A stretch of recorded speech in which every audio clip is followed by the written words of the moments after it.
Translate this, and I'll give you my salary." The CEO joked. The waitress did it without hesitation. The lunch crowd was thinning, but the air inside Darby's grill was still heavy with the smell of seared burgers and the low hum of conversation. It was 1:42 p.m. on a Wednesday, the kind of afternoon where nothing was supposed to change. Behind the counter, Emma wiped down table 6 with the practiced rhythm of someone who didn't have time to be impressed by much. 26 years old, a quiet confidence in her walk, and eyes that noticed everything. She never rushed, never stumbled, always listening. At booth 9, 3 men in press suits laughed over untouched Caesar salads and gleaming iPhones. One of them, early 50s, square jaw, silver cufflinks, flipped his laptop toward the others. "Check this out," he chuckled, tapping the screen. "Translate this code, and I'll give you my salary." The others roared, but Emma didn't even blink. She stepped over, leaned slightly, and looked at the screen. Just a glance. Then, she spoke, clear, calm, like she was reading from memory. Her voice cut through the air. The table went quiet, completely still. The man stared at her, the smile gone from his face. "You understood that?" he asked. She nodded once. "Yes, sir." A breath passed between them. Not just surprise, but something shifting. Reverence. A door creaking open. Because sometimes, in the most ordinary places, people carry extraordinary gifts, just waiting to be seen. Stay with us, this story is just beginning. But before we dive in, make sure to like the video and hit that subscribe button. It helps us create more stories like this. The silence lingered longer than anyone expected. Booth 9 had turned into a theater stage, with Emma standing at the edge of the spotlight.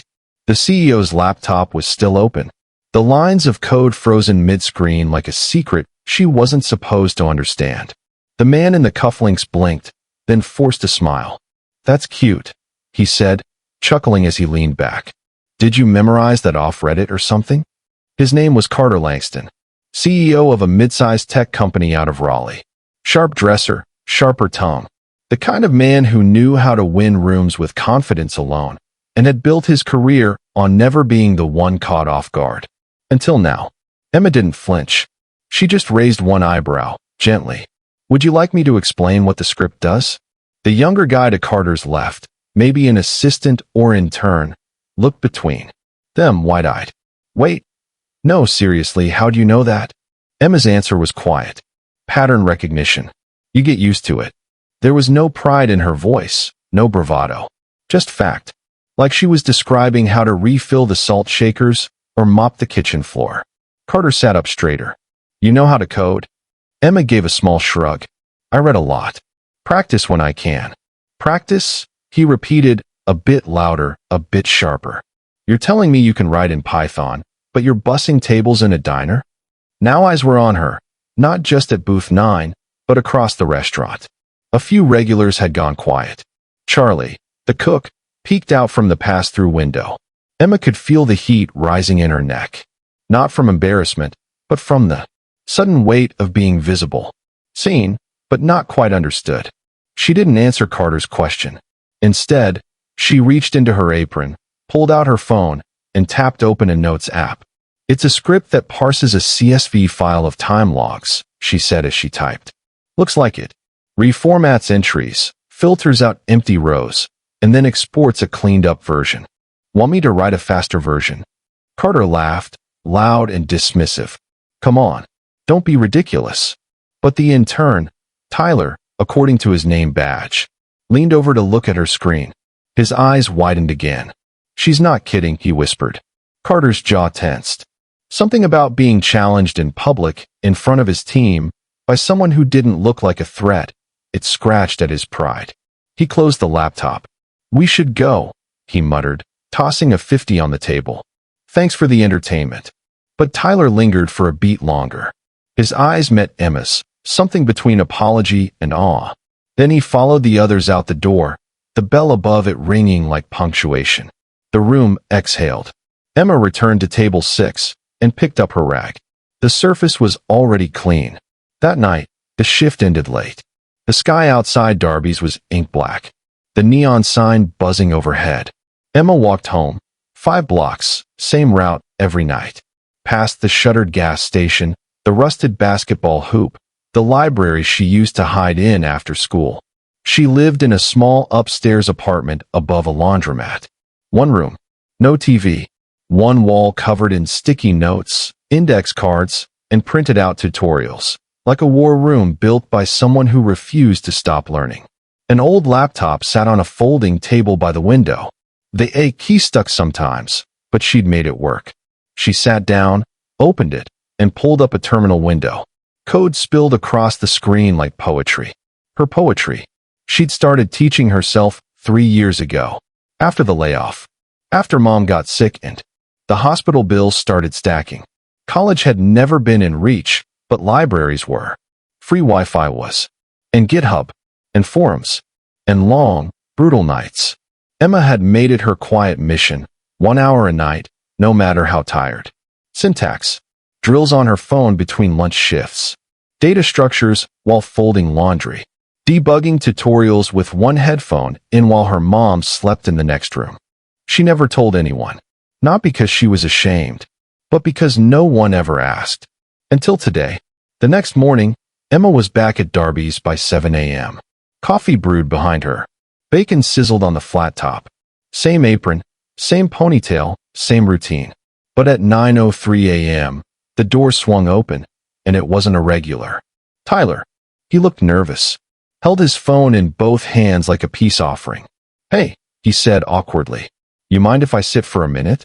Emma nodded toward a stool at the counter. I told Carter about you. After we left. He was pissed, obviously. Tyler said with a sheepish grin. But he also pulled up your GitHub. You've got, like, real stuff on there. Emma poured a fresh cup of coffee and slid it toward him. I built what I could, she said softly. He looked at her. Not with pity, not with curiosity, but with respect. The kind that doesn't come easily. There's a coding fellowship at my company, Tyler said. For people outside the traditional path. No degree required. It's competitive, but I think you'd stand out. Emma didn't answer right away. She just stared out the window. Morning light poured across the counter like a soft spotlight. For the first time in a long time, the question wasn't whether she was good enough. It was whether she was ready. The fellowship interview wasn't held in a high-rise tower or behind a mahogany desk. It was in a co-working space on the 3rd floor of a renovated firehouse in downtown Raleigh. Brick walls, big windows, sunlight stretching across polished concrete floors. Half startup, half art gallery. Emma stood at the front of the room, facing a panel of 4. Behind her, a projector. Screen, a simple slide that read real problems. Real people. Real code. She wore a navy sweater, hair pulled back, no makeup. Just herself. They'd given each finalist one task. Design a small application to solve a real-world problem you've personally faced. Then present it. Live. No fluff. No help. No Googling. Carter Langston sat in the back of the room. Not as a judge. He wasn't on the selection board. But he'd come anyway, arms folded. Expression unreadable. Tyler had convinced him. The panel shifted as Emma clicked her laptop. A simple interface popped up. Clean. Uncluttered. Functional. This, she began, her voice steady, is a shift scheduling app for hourly workers. She paused. In restaurants like Darby's, people swap shifts constantly. Someone's kid gets sick. Another picks up a double. Managers scribble changes on paper or group texts get messy. People show up late. Or don't show up at all. She clicked again. The screen showed a clean weekly grid with color-coded names, drag-and-drop slots, and a built-in approval queue. This lets workers swap and request shifts in real time. Automatically notifies the manager, flags conflicts, and it keeps a log in case there's ever a dispute. One of the panelists, a woman in a plaid blazer, leaned forward. Did you build this? From scratch. Emma nodded. Front end in React. Back end is Flask with a SQLite database for now. Could scale to PostgreSQL later. It runs locally, but I can deploy it to Heroku if you want. A live demo. The room went quiet. Carter shifted in his seat. Emma didn't rush. She moved with the confidence of someone who had tested this app at 1 a.m. while her eyes burned, who had rewritten the same function 6 different ways, just to understand why the first 5 were wrong. The panel asked questions, technical ones, architecture, scalability, security. She answered each with calm precision. Finally, the older man at the center, gray hair, red-rimmed glasses, folded his hands. You've clearly put thought into this. Tell me, Emma, why did you build this? Emma looked at him, then looked past him, just for a moment, like she was seeing something far behind the walls. Because I've been the person trying to pick up extra hours just to make rent. Because I've had shifts cut last minute and no one told me. Because the systems we use now aren't broken, they were never built for us in the first place. She took a breath. And because I think people like me deserve tools that are built for us, by us. There it was. Not a pitch. A truth. The panel said nothing for a moment. Then the woman in plaid smiled. A real smile. Well, she said quietly, you've just raised the bar. Outside the building, the sun was blinding. Emma stepped into it, blinking against the light, heart still pounding in her chest. She didn't know if she'd be chosen. That wasn't what this moment was about. She had shown them what she could do. No hiding. No apologizing. She heard a voice behind her. Emma. It was Carter. He walked toward her slowly, hands in his pockets. Not smiling, not smirking, just watching her with the expression of a man reevaluating everything he thought he knew. That app, he said, pausing. It's good. She gave a nod. Thanks. You built it alone? Yeah. Nights mostly. Between shifts. He looked down, then back up. I was wrong about you, he said plainly. I judged you too fast. Thought you were a novelty. She didn't respond. She didn't have to. He stepped closer. If you don't get that fellowship, come find me, he added. We're hiring. And frankly, I could use someone who sees what I don't. She nodded, calm and steady. Appreciate that, she said. Then she turned and walked down the steps, into the light, shoulders back. A week later, Emma stood behind the counter at Darby's Grill, wiping down the pie case. Like she had 100 times before. The lunch crowd had thinned, leaving behind the quiet clatter of forks on plates and the hiss of coffee pouring into mugs. It could have been any other Tuesday. But it wasn't. Word had spread. The fellowship board had posted the finalist list that morning. Emma's name was there. At the top, Tyler had sent her the link with a fistful of exclamation points. The email came minutes later from the company's founder, warm, professional, full of praise. You're exactly the kind of person we built this program for, it said. Resourceful, self-taught, real. Emma didn't respond right away. She still had 4 hours left in her shift. At table 3, the manager of the auto shop down the block, Dennis, waved her over with a sheepish grin. Saw your name on that tech thing, he said, scratching the back of his neck.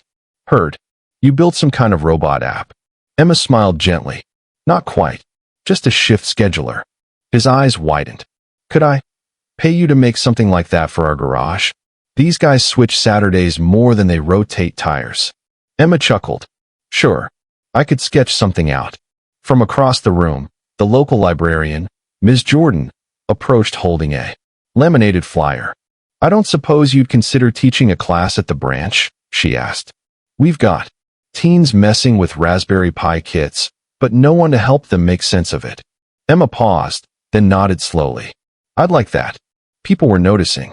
Not just what she could do, but how she carried it. No ego. No flash. Just quiet capability that couldn't be ignored anymore. Even Charlie, the cook, stuck his head out of the kitchen window. Hey, Em, he said with a grin. Just don't forget us little people when you're running. Silicon Valley, all right. She laughed, warm and relaxed. You're safe, Charlie. No one's taking your chili recipe to market. Later that afternoon, just as Emma was about to clock out, the bell above the door jingled. She turned instinctively. Carter Langston stood there, alone. This time, no suit. Just jeans, a button-down, and a look on his face that wasn't quite business and wasn't quite casual. Somewhere in between. He approached the counter slowly, almost cautiously. "Thought I'd grab a coffee," he said. Emma nodded. "Black, right?" He blinked, surprised she remembered. She handed him a steaming cup, then leaned gently against the counter. They stood there for a moment in a kind of easy silence. The kind that only comes after something's been settled, not in words, but in truth. "I watched the replay of your presentation," Carter said, finally. "3 times, actually." Emma raised an eyebrow, curious. "It wasn't just what you built," he continued, voice low, almost reflective. "It was why you built it. You saw a problem and didn't wait for permission to solve it. That's rare. I spent years learning that in boardrooms. You learned it working double shifts." She said nothing, just listened. Let him finish. "I was arrogant," he said. "Made a joke I shouldn't have. I thought I was the only one in the room who understood anything. Turns out, I was the only one who didn't understand you." That quiet apology sat between them for a moment. Not grand, not performative, just honest. Emma gave a small, almost imperceptible nod. Acceptance, not indulgence. "I appreciate you saying that," she said. Carter reached into his pocket and slid a card across the counter. "If you ever want to build something bigger, I'd be honored to help." Emma took it, tucked it into her apron pocket. Not as a promise, just a note for later. Then she looked up at him, steady and sure. "I think I will," she said. "Eventually." He smiled, real and humble. And then he left, just like that. That evening, Emma stood at her window, the city lights blinking in the distance like a quiet applause. The wall beside her desk was now covered in plans, real ones. Sketches for new apps, outreach ideas. A sticky note that simply said teach, build, return. She wasn't leaving Darby's yet. Not tomorrow. Maybe not even next week. But something had changed. People had seen her. And more importantly, they believed her. The community tech nights started small. Just 5 folding chairs in the back of the public library and a borrowed projector. Emma brought cookies from the grocery store and a plastic tub of extension cords. At first it was just 2 teenagers, a retired machinist, and a single mom trying to figure out how to fix her kid's Chromebook. But Emma showed up. Every Wednesday. She never made anyone feel behind. Never talked over heads. Just pulled up a chair, drew diagrams on a whiteboard with creaky wheels, and said things like, "Let's start with what you already know." Word spread. Quietly at first. A flyer at Darby's. A post on the community board. Then, someone brought a cousin. Then a friend. By summer, there were 20 people every week. High schoolers building apps for their school's lunch menu. A maintenance worker learning Python to automate work orders. A single mom who now freelanced building websites for local shops. It wasn't flashy. It wasn't viral. But it was real. Emma didn't work full-time at Darby's anymore. She still picked up Saturday mornings. Sometimes, not for the money, but because she loved the rhythm. The clatter of mugs. The smell of toast. The way Charlie sang off-key in the kitchen when he thought no one could hear. But now, most of her week was spent at a desk in a shared office downtown, a spot Carter Langston had helped her get. Not a favor, a partnership. She ran pilot projects. Now, tools designed by workers, for workers. One of her apps had just been adopted by a regional chain of diners to manage their scheduling. No more clipboards. No more missed shifts. It wasn't perfect yet, but it worked. And it mattered. One afternoon, Carter stopped by the library, unexpected. He stood at the back, arms folded, just watching as Emma guided a middle schooler through her first hello world on a Raspberry Pi. After the session ended and the last chair was stacked, he walked up. "I've seen a lot of teams in my time," he said, "but this feels like something bigger." Emma nodded, wiping the whiteboard with a paper towel. "It is." He looked around the room. The scuffed floors, the old posters about overdue books, the worn-out printer in the corner. "You sure you don't want a full office and a staff?" he asked. "I could make some calls." Emma smiled. "Someday maybe. But this is where the work starts." She gestured to the empty chairs, still warm from use. "It starts here, where people didn't think they belonged in tech until someone told them they did. A few weeks later, Tyler dropped by Darby's on his lunch break. He slid into a booth, waved at Charlie, and waited for Emma to notice him. She came over, eyebrows raised. "What brings you back to my side of town?" He held up a manila folder. "We're launching the fellowship again. Second round," he said. "And we were hoping." He paused, then smiled. "We were hoping you'd help lead it." Emma blinked. "Me?" "You," he said. "You are the model. And we don't want to just find talent like you anymore. We want to build it the right way." Emma sat across from him, the weight of it all settling slowly. Not heavy, just full. "Earned. You really think I'm ready for that?" she asked. Tyler looked at her, dead serious. "You've already been doing it." That night, Emma sat at her desk again. Same folding table, same old laptop. But the room felt different. The wall was now covered in hand-drawn sketches, lesson plans, flow charts, and sticky notes scribbled with ideas like equity matters. Teach the why.